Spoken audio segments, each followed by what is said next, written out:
प्रश्न हम लोग कर रहे थे, उसको सरल करना था। तो ये भी एक प्रश्न है, इसको क्या करना है, सरल करना है। जैसे देखिए ये प्रश्न है 19वां, सरल कीजिए 3/4 के घाते ऋण 2 भागे 2/3 के घाते -4। इसको हमें क्या करना है, सरल करना है। तो सरल करने के लिए हम लोग क्या करते हैं, अगर घात में माइनस है, ऋण है, ऋण घात है, तो उसको हम लोग क्या कर सकते हैं, धन बना सकते हैं। तो धन बनाने के लिए उसको क्या करेंगे, 1/, लिखेंगे। जैसे सूत्र हम लोग पढ़े हैं, अगर a के घाते -m है, उसको अगर धन बनाना है, घात को धन बनाना है, तो 1/, कर देंगे। तो यम ऊपर से अंश से हर में ला देंगे, वो क्या हो जाएगा, धन। ठीक है, तो ये पूरा पूरा 3/4 जो है उसको हम लोग हर में ला दिए, वो क्या हो गया, धन। यहां पर क्या है, भागा है, यहां भी ऋण है। अगर इसको अभी हमें धन में लाना है तो हम क्या करेंगे, 1/2/3 के घाते 4, ये दोनों धन में हो गए।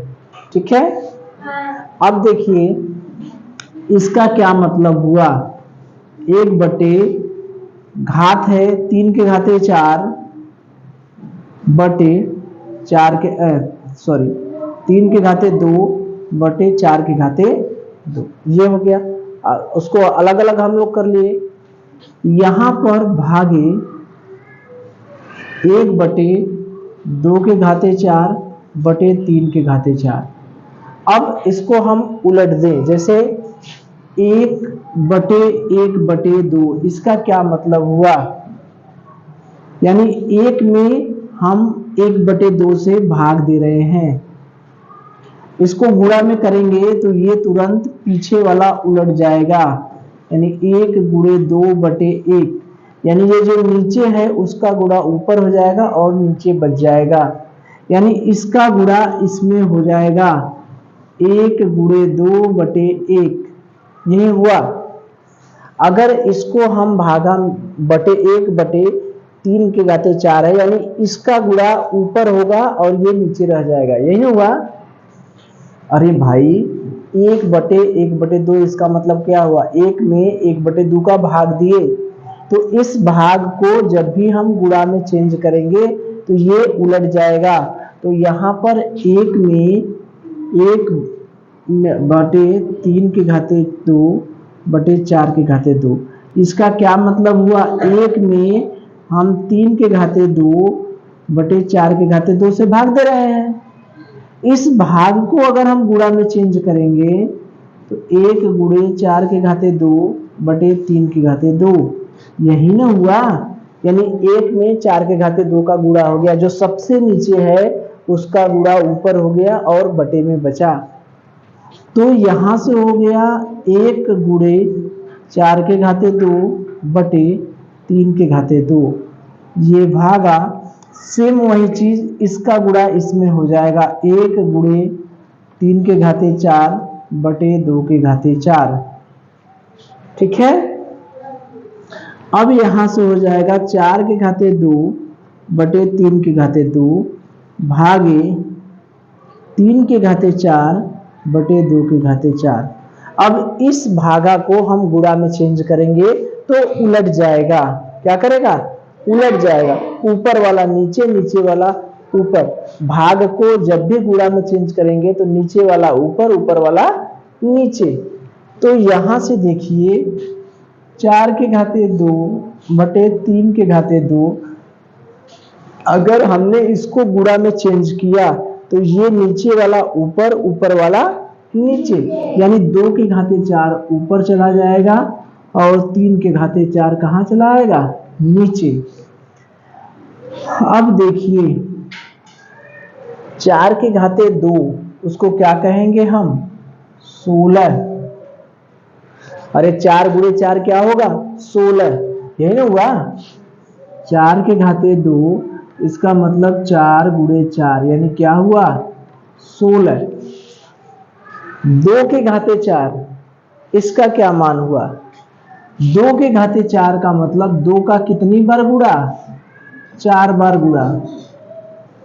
2 दूना 4, 2 दूना 4, 4 गुणे 4 यानी क्या हुआ? 16। ये भी हो गया 16। 3 के घाते 2 यानी क्या हुआ? 9। 3 के घाते 4, 3 का 4 बार गुणा, 3 का 4 बार गुणा करेंगे कितना आएगा? अब 3 का 4 बार गुणा करते हैं तो 3 के घाते 4 का मतलब 3 का 4 बार गुणा करें, 3 त्रिक के 9 और 3 त्रिक के 9 यानी हो गया 81, यानी ये हो गया 81। अब देखिए 16 का गुणा 16 में करें कितना होता है? 16 छक्का 96, 16 एकम 16, 9 25, 9 इकाई 9 और 9 8 72। यही हो गया अपना क्या आंसर। ठीक है, तो यही है 3/4 के घाते ऋण 2 है भागे 2/3 के घाते ऋण 4 है। तो पहले जो ऋण घात है उसको हम लोग किस में बना दिए? धन में। किस में बना दिए? धन में। तो उसको नीचे ला दिए, इसको भी नीचे ला दिए। अब देखिए ये क्या है? 3/4 है, यानी 3 के घाते 4 बटे 4 के घाते 4 भागे ये 2/3 के घाते 2 है, इसका मतलब अलग अलग कर लिए तो 2 के घाते 4, 3 के घाते 4। अब इसका क्या मतलब हुआ भाग वाले का? अभी हमने बताया कि भाग वाले का मतलब ये एक में सबसे नीचे वाले का गुणा होता है, अभी दिखाए हैं ना। तो एक में इसका गुणा हो गया बटे ये, इसको सरल कर लिए तो 4 के घाते 2 बटे 3 के घाते 2 भागे 3 के घाते 4 बटे 2 के घाते 4। अब इस भागा को जब गुणा में चेंज करते हैं तो उलट जाता है, यानी ऊपर वाला नीचे, नीचे वाला ऊपर। अंश बन जाएगा हर, हर बन जाएगा अंश। गुणा कर दिए, 4 के घाते 2 मतलब 16, 2 के घाते 4 मतलब 16, 3 के घाते 2 मतलब 9, 3 के घाते 4 मतलब 81। गुणा कर दिए, क्या आ गया? 256। ठीक है, चलिए अगर इसके अलावा भी चाहते तो हम दूसरे तरीके से भी इसको लगा सकते थे। जानते हैं कैसे? इसी जगह अगर हम इसको, तब पर भी बाद में वही करना भी पड़ता। जानते हैं कैसे?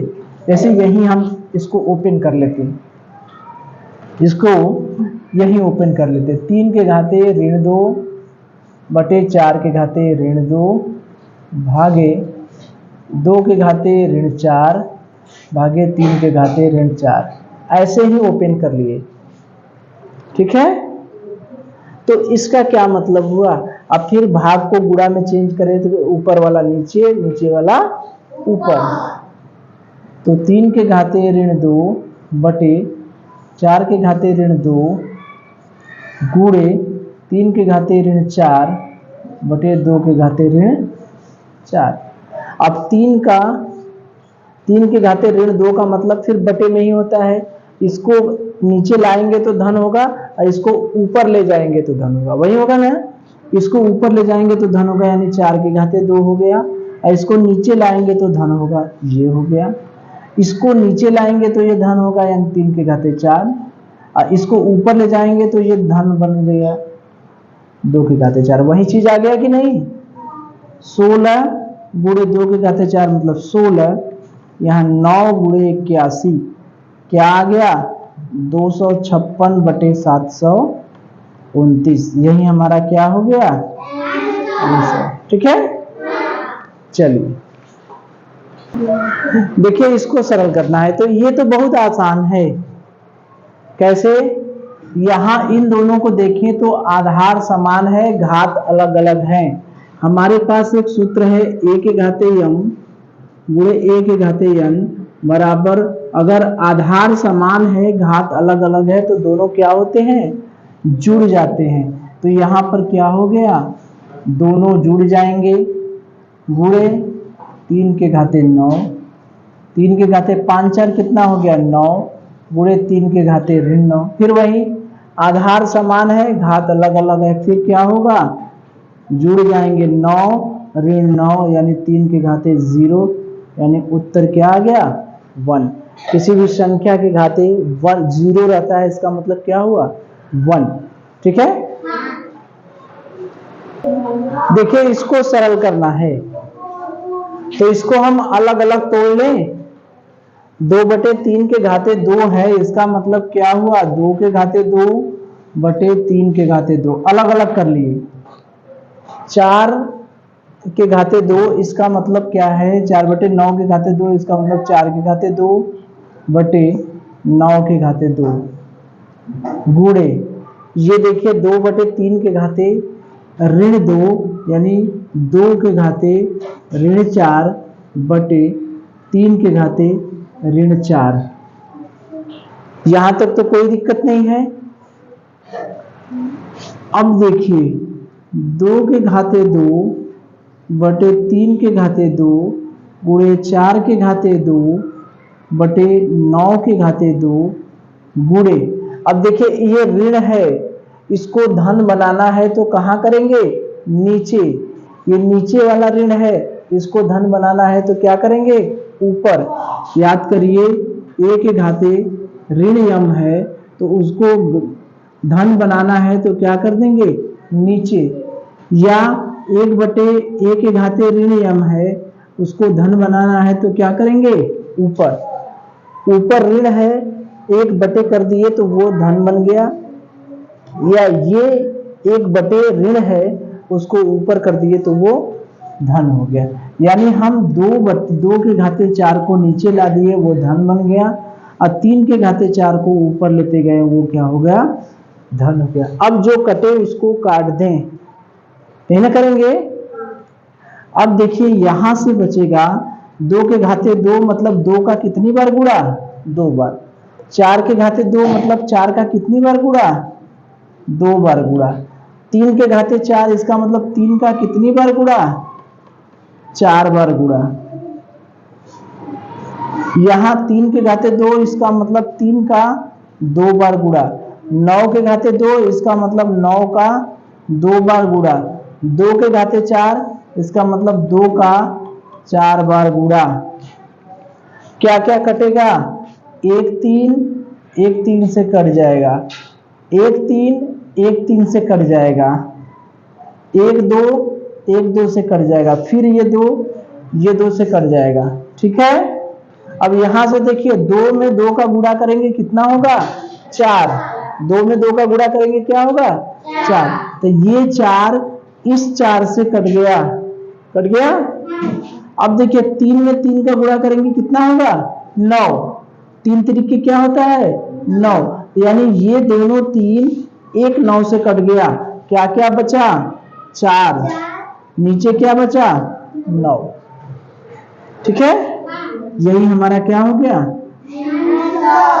ठीक है, चाहे तो हम यहीं पर भी हल कर सकते हैं, 2 के घाते 4 3 के घाते 2 गुणे 4 के घाते 2 9 के घाते 2 गुणे 3 के घाते 4 2 के घाते 4, यही है ना 2 के घाते 2 है यहां। ठीक है, अब यहां पर हम 4 को हम चाहें तो 4 को लिख सकते हैं 2 गुणे 2, नहीं लिख सकते क्या, यानी 2 के घाते क्या लिख सकते हैं 2, तो 4 के घाते 2 का क्या मतलब हुआ, 4 का मतलब 2 के घाते 2 गुणे 2, घात के ऊपर घात है यानी घात का गुणा, यानी 2 के घाते कितना हो जाएगा 4, तो इसको हम लिख सकते हैं 2 के घाते 2 गुणे 2 के घाते 4 गुणे 3 के घाते 4। कैसे लिखें 4 के घाते 2 को 2 के घाते 4 कैसे लिखें, 4 को हम क्या लिख सकते हैं 2 के घाते 2, तो घात के ऊपर घात है तो इन घातों का क्या हो जाता है गुणा, यानी 2 के घाते 4। अब इस 9 को हम क्या लिख सकते हैं 3 गुणे 3 यानी 3 के घाते 2, यानी 9 के घाते 2 का क्या मतलब हुआ 3 के घाते 2 के घाते 2, यानी 3 के घाते कितना हो गया 4, 3 के घाते 2 गुणे 3 के घाते क्या लिख सकते हैं, यहाँ 4 लिख सकते हैं ना। 9 के घाते 2 को 3 के घाते 4 लिख सकते हैं, गुणे 2 के घाते 4। अब देखिए 2 के घाते 4, 2 के घाते 4 कट गया, 3 के घाते 4, 3 के घाते 4 कट गया, क्या बचा 2 के घाते 2, 3 के घाते 2, 2 के घाते 2 को का मतलब 2 का 2 बार गुणा, यानी कितना हो गया 4। 3 के घाते 2 माने 3 का 2 बार गुणा, 3 त्रिके 9। चाहे तो ऐसे भी लगा सकते हैं, चाहे तो ऐसे भी, ठीक है। चलिए इसका मान कैसे निकालेंगे, अब ऊपर करें वही घात वाला, अलग अलग करें। 1 के घाते ऋण 2, 1 के घाते ऋण 2 बटे 3 के घाते ऋण 2 गुणे 3 के घाते 2 भागे 3 के घाते ऋण 3, यही है ना। अब देखिए इसको तो हमने अलग अलग कर दिया, और ये ऋण है, घात ऋण है, तो उसको हमने क्या बना दिया धन। कैसे, a के घाती यम ऋण यम है, इसको धन बनाना है तो हम क्या करेंगे 1 बटे कर देंगे, जो ऋण घात है उसको 1 बटे के रूप में कर देंगे। अब यहां से किसी भी एक का घात कुछ भी हो, 1 के घात कुछ भी हो, चाहे वो धन हो चाहे वो ऋण हो, हर स्थिति में क्या होगा 1 के घाते कुछ भी करेंगे वो क्या बनेगा 1, तो 1 हो गया। अब ये ऋण है, अब इसको धन बनाने के लिए कहां गए, ऊपर लेके चले गए, गुणे 3 के घाते 2। अब इस भागा को हम गुणा में चेंज करेंगे, इस भागा को गुणा में बदल दिए तो नीचे वाला क्या हुआ ऊपर बदल गया, नहीं हुआ, ये नीचे वाला चला जाएगा ऊपर, यानी 1 गुणे 3 के घाते 2 गुणे 3 के घाते 2 गुणे 3 के घाते 3, 2 को सूत्र लगाएं, कहें ना। तो या तो हम ये भी सूत्र जानते हैं कि a के घाते यम गुणे a के घाते यन गुणे a के घाते यम यन ओ अगर है तो सब जुड़ जाएंगे, तीनों जुड़ जाएंगे, ठीक है। अगर आधार समान है और घात अलग अलग है तो सब जुड़ जाएंगे। तो 3 के घाते 2 धन 3, यानी 3 के घाते 2 2 4 3 कितना हो गया 7, यही क्या हो गया आंसर, ठीक है। चलिए इसको सरल करना है, किसको 3 के घाते 0, 3 के घाते ऋण 1 और 3 के घाते ऋण 2, इसको सरल करना है। तो किसी भी संख्या के घाते अगर 0 रहता है तो उसका क्या मान होता है 1, ये तो हम जानते हैं। इस ऋण को अगर धन बनाएंगे तो क्या होगा, नीचे आ जाएगा बटे में 3 के घाते 1। अब इसको भी धन बनाएंगे तो 3 के घाते क्या हो जाएगा 2। ऋण को धन बनाने के लिए 1 बटे के रूप में लिखेंगे तो 1 बटे हो गया। अब यहां से क्या हो गया कि 1 धन 1 बटे 3, 3 के घाते 1 का मतलब 1 बटे 3 धन 1 बटे 3 के घाते 2 का मतलब क्या हुआ 9, 3 गुणे 3 यानी 9। अब इसका हम लघुत्तम ले लें, 9 ले लें, तो इसको बटे में कर दें तो 1 9 9 यहाँ, और 3 त्रिक के 9 इसका गुणा होगा इसमें, 3 त्रिक के 9, 3 गुणे 1 3, 9 इकाई 9, 1 का गुणा 1 में, 9 3 12 1 13 बटे 9, यही इसका क्या हो गया आंसर। तो इसका मतलब हुआ 1, इसका मतलब 1 बटे 3, इसका मतलब 1 बटे 3 का स्क्वायर यानी 1 बटे 9। इसको लघुत्तम लेके सरल कर लिए, 9 हो गया लघुत्तम, 1 9 9 9, 1 3 3, 9 इकाई 9, 9 3 12 1 13 बटे 9, ठीक है।